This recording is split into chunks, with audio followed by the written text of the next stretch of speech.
like this kind of week where it's really ugly in most spots is like the perfect kind of SGP week, playing some tails angles. The first spot I'm going to go to is New Orleans against Minnesota. I like the passing game generally. I like New Orleans, and I especially like Chris Olave.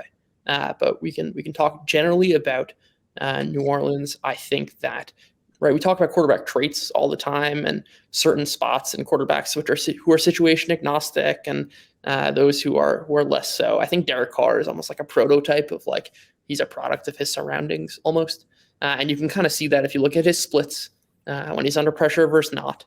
And this is a quarterback who has an EPA while pressured of negative 0.29, which would be worse than the worst offense in the NFL, and also far worse than league average, versus a guy who, when his pocket is kept clean and he's not under pressure, it's more like 0.23. The Vikings, despite blitzing 60% of the time, which is by far number one in the NFL, are the fifth worst generating pressure. Yes, the New Orleans offensive line struggled. They're also a lot healthier.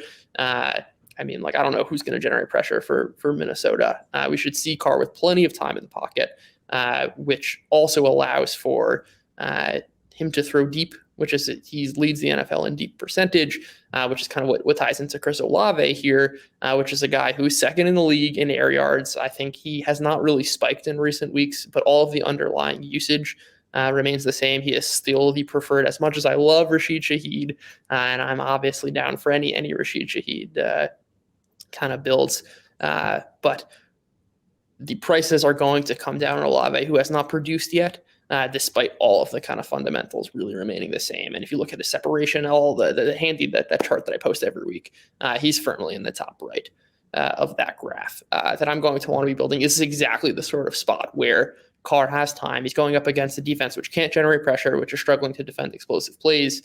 That's sort of the exact spot I want to be building around Carr, and certainly Olave when we can kind of buy low.